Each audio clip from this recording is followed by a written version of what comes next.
Bonjour à tous et bienvenue. Aujourd'hui, on va aborder un point essentiel en français et parfois un peu compliqué, l'indicatif ou le subjonctif. Comment choisir? C'est une question que beaucoup d'apprenants se posent. Alors, pourquoi dit-on je pense qu'il vient, mais je doute qu'il vienne? Deux phrases très proches, mais deux modes différents. Dans cette leçon, tu vas enfin comprendre la logique et surtout ne plus hésiter. Alors, sans plus attendre, commençons tout de suite. On commence par la règle la plus importante. Pour choisir entre l'indicatif et le subjonctif, il faut toujours se poser une question simple. Est-ce que je parle de quelque chose de certain, de réel, de concret, ou bien de quelque chose d'incertain, de subjectif, qui dépend de mon point de vue ou de mes sentiments? Et la règle est très simple. Si c'est certain, on emploie l'indicatif. Si c'est incertain ou personnel, on utilise le subjonctif. Commençons par l'indicatif. L'indicatif, c'est le mode de la réalité. C'est ce que je considère comme vrai, concret et ancré dans le monde réel. Prenons quelques exemples. Je suis sûr qu'il vient. Ici, il n'y a aucun doute dans mon esprit. C'est une information que je considère comme fiable, presque un fait. Donc, j'utilise naturellement l'indicatif. Un autre exemple, je pense qu'il a raison. Ici, même si c'est une opinion, je la présente comme quelque chose de probable, de logique. Donc, j'emploie l'indicatif. Ou encore, je vois que tu es malade. Ici, je constate un fait. Je regarde la personne, je remarque qu'elle est malade. Ce n'est pas une idée, ce n'est pas un doute, c'est une observation directe. Donc, on emploie l'indicatif. Prenons un dernier exemple. Je sais qu'il vient. Ici, le verbe important, c'est savoir. D'accord? Quand je dis je sais, bah, j'exprime une certitude, quelque chose de sûr dans mon esprit. Je ne doute pas, je ne fais pas d'hypothèse, je suis convaincu que c'est vrai. Donc, comme c'est une information certaine et affirmée, bah, j'emploie l'indicatif. Donc, retenez bien, l'indicatif, c'est le monde tel que je le vois, comme réel ou probable. Voyons maintenant le subjonctif. Le subjonctif, ce n'est pas la réalité telle qu'elle est, c'est la réalité telle que je la ressens, telle que je la pense ou telle que je la souhaite. Dans ce qui suit, nous allons voir ensemble les grandes situations où on emploie le subjonctif. Première situation, le doute. Prenons un exemple, je doute qu'ils viennent. Ici, je ne suis pas sûr, je ne peux pas affirmer la réalité, il y a une incertitude dans ma tête, donc j'utilise le subjonctif. Il est possible qu'il soit en retard. Là encore, ce n'est pas certain. On parle d'une possibilité, donc pas d'un fait. Voilà, donc on emploie le subjonctif. Deuxième cas, on emploie le subjonctif pour exprimer l'émotion et le sentiment. Par exemple, je suis content que tu sois là. Ici, ce n'est pas un fait objectif, c'est ce que je ressens. Et dès qu'on entre dans le ressenti, on utilise le subjonctif. Je suis triste qu'ils partent. Même logique. Ce n'est pas la réalité brute, c'est mon émotion face à la réalité. Troisième situation, on emploie le subjonctif pour exprimer la volonté. Par exemple, je veux que tu viennes. Ici, on ne décrit pas une réalité, on exprime ce qu'on veut voir arriver. C'est une action non réalisée, donc on emploie le subjonctif. J'aimerais qu'il réussisse. Encore une fois, on n'est pas dans une réalité certaine. C'est simplement un souhait, quelque chose que je désire, mais qui n'est pas encore réel. Passons maintenant au quatrième cas, l'obligation et la nécessité. Par exemple, il faut que tu travailles. Ici, on exprime une obligation. Donc ce n'est pas une action déjà réalisée, mais quelque chose qu'on doit faire. Donc on est dans le domaine du nécessaire, pas du réel. On emploie donc le subjonctif. Il est important que tu comprennes. Ici, on insiste sur une nécessité. Ce n'est pas une information déjà accomplie, mais quelque chose qu'on considère comme essentiel à réaliser. Donc, on utilise le subjonctif. Maintenant que vous avez compris la différence entre le cœur et le cerveau, on passe à quelque chose de très concret, le match des modes. C'est ici que le français devient subtil et parfois un peu piégeux. Mais ne vous inquiétez pas, avec une règle simple, tout devient clair.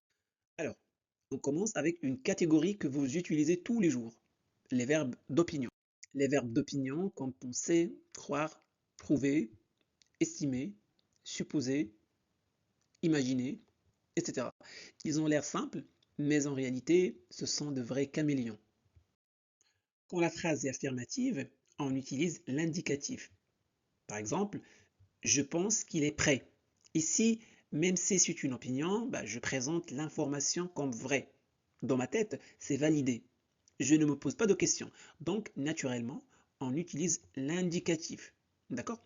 Maintenant, si je prends la même phrase, d'accord, et que je la mets à la forme négative, je ne pense pas qu'il soit prêt. Là, quelque chose change immédiatement. Ce n'est pas seulement une transformation grammaticale, la négation change le sens. Avec je pense que, j'affirme, mais avec je ne pense pas que, je retire cette certitude. Je ne valide plus l'information, je crée du doute. Et en français, dès qu'une phrase introduit du doute ou de l'incertitude, on emploie le subjonctif. Donc ici, ce n'est pas la négation seule qui compte, c'est le fait que la négation fait disparaître la certitude. Et c'est exactement ça qui déclenche le subjonctif. Maintenant, prenons la même idée et passons à la forme interrogative. Penses-tu qu'il soit prêt? Ici, quelque chose change. Ce n'est pas juste une question de forme. Bon, l'interrogation change le sens. Avec je pense que, j'affirme quelque chose, mais avec penses-tu que, je n'affirme plus rien. Je cherche une réponse. Je montre que ce n'est pas certain. Et en français, dès qu'on est dans cette recherche, dans cette incertitude, on utilise le subjonctif. Prenons maintenant un autre exemple. Je crois qu'il a raison. Ici, le verbe croire exprime une opinion, mais dans cette phrase, il est à la forme affirmative. Donc, je ne pose pas de questions. Je ne nie pas non plus. Donc, j'affirme une idée que je considère comme vraie. Même si c'est une opinion personnelle, dans ma tête, il n'y a pas de doute. Voilà, donc je présente cette information comme quelque chose de probable ou de correct. C'est pour ça qu'on utilise l'indicatif. Il a raison. Voilà. Maintenant, si je change la structure, par exemple avec une négation ou une interrogation, bon, avec la négation, on exprime un doute. Je ne crois pas qu'il ait raison. On n'est pas sûr. Donc on emploie le subjonctif. Avec l'interrogation, on ouvre une incertitude. Crois-tu qu'il ait raison? Voilà, donc ici, on cherche une réponse. C'est l'incertitude. Donc, on emploie le subjonctif. Pour conclure, retenez une règle essentielle concernant les verbes d'opinion. Tout dépend du degré de certitude exprimé. À la forme affirmative, on exprime une certitude ou un fait considéré comme réel. On emploie donc l'indicatif. À la forme négative ou interrogative, on introduit le doute, l'incertitude ou la remise en question, donc on emploie le subjonctif. On a vu que les verbes d'opinion influencent le choix entre indicatif et subjonctif selon la certitude. Maintenant, on va approfondir en montrant que ce choix dépend aussi de certaines structures fréquentes et parfois piégeuses. Bon, là, on attaque un classique. Et franchement, c'est une erreur que même les natifs font souvent. Avant que, après que. Ça paraît simple, mais tout se joue sur le moment de l'action. Pose-toi toujours une seule question. Est-ce que l'action est déjà faite ou pas encore? Quand tu dis avant que, tu es dans le futur par rapport à ton action. Donc, ce n'est pas encore arrivé. Voilà, donc on emploie le subjonctif. Après, avant que, on emploie le subjonctif. Par exemple, pas avant qu'il ne pleuve. Ici, la pluie, elle n'est pas encore là. Peut-être qu'elle va tomber, peut-être pas. On est dans quelque chose d'imaginaire ou anticipé. C'est exactement le rôle du subjonctif. À l'inverse, après que, là, on regarde en arrière. L'action est déjà terminée, elle est réelle, confirmée, sûre, donc l'indicatif est obligatoire. Par exemple, je suis parti après qu'il a plu.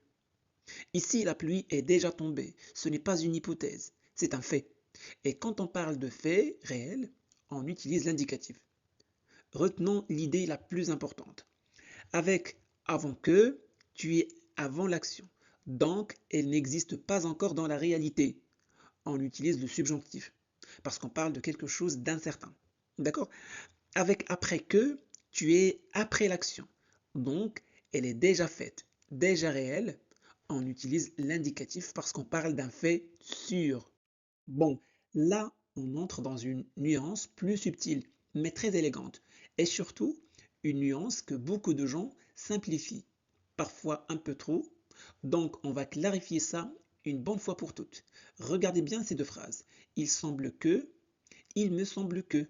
Franchement, la différence est minuscule, juste un petit me.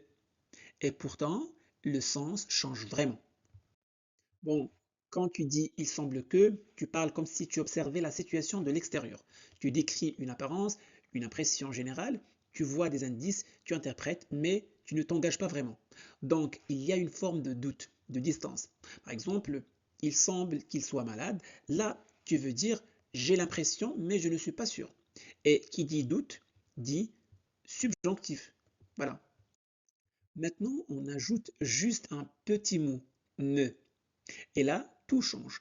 Il me semble que ça veut dire selon moi, d'après ce que je pense. Donc, tu ne décris plus juste une apparence, bah, tu donnes ton opinion personnelle. Et le mode, alors? Et c'est ici que ça devient intéressant. Avec il me semble que, tu as deux possibilités. Indicatives quand tu es assez sûr. Par exemple, il me semble qu'il est malade. Ici, dans ta tête, c'est presque une certitude. Tu t'engages davantage. Honnêtement, je pense que c'est vrai. D'accord? Subjonctif quand tu gardes un doute. Par exemple, il me semble qu'il soit malade. Là, tu es plus hésitant. Tu laisses une vraie place au doute. Donc, attention à l'erreur classique. Beaucoup pensent que il me semble que est toujours suivi de l'indicatif. Mais ce n'est pas si automatique que ça. En réalité, c'est toi qui fais le choix. Si dans ta tête, c'est presque sûr, tu emploies l'indicatif. Si tu gardes un doute, une hésitation, bah, tu passes au subjonctif. Autrement dit, ce n'est pas la structure qui impose le mode, c'est ton degré de certitude. Maintenant qu'on a vu les grandes structures, on va s'attaquer à un point très important, les verbes et expressions qui créent souvent des hésitations. On commence avec deux verbes très proches en apparence, mais très différents dans leur fonctionnement. Souhaiter et espérer.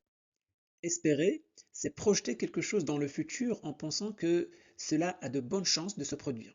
Ce n'est pas une simple envie, c'est une attente basée sur une certaine confiance. Donc, on emploie l'indicatif. Donc, toujours après le verbe espérer, utilisez l'indicatif. Par exemple, j'espère qu'il viendra demain. Ici, je ne suis pas en train de créer une idée abstraite, je considère que sa venue est possible, crédible, réaliste. Donc je me situe déjà dans une logique de réalité future. Avec souhaiter, on change complètement de logique. Ici, on n'est plus dans la probabilité, mais dans le désir pur. Ce n'est pas quelque chose qu'on pense probable, c'est quelque chose qu'on aimerait voir arriver.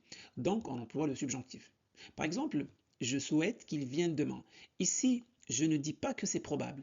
Je ne fais qu'exprimer une volonté personnelle, sans aucune garantie de réalisation. Bon, pour résumer, très simplement, tout est une question d'attitude face à l'action. Espérer, c'est quand on pense que c'est possible, que ça peut arriver dans la réalité. Souhaiter, c'est quand on exprime un désir. On aimerait que ça arrive, même si ce n'est pas certain. D'accord? Voilà. On continue avec une distinction très importante et très utile pour bien choisir entre indicatif et subjonctif. Ici, tout va se jouer sur le niveau de certitude. Bon, quand tu dis il est probable que, tu ne dis pas je suis sûr à 100%, mais tu n'en es pas loin. Tu as des indices, des raisons, une logique. Dans ta tête, ça va être probablement arrivé. Donc, on est du côté du réel, du concret. Dans ce cas-là, on emploie l'indicatif. Par exemple, il est probable qu'il arrive en retard. Ici, par exemple, il y a du trafic, il est déjà en retard, tu connais ses habitudes, bref, tout te pousse à penser que c'est vrai. Maintenant, il est possible que, là, on change complètement de niveau. Tu n'as pas vraiment d'indice solide. Tu ouvres juste une possibilité. Ça peut arriver comme ça peut ne pas arriver. Donc, on est dans l'incertain, l'hypothétique. Dans ce cas-là, on emploie le subjonctif après cette structure. Il est possible que, on emploie le subjonctif. D'accord? Prenons un exemple.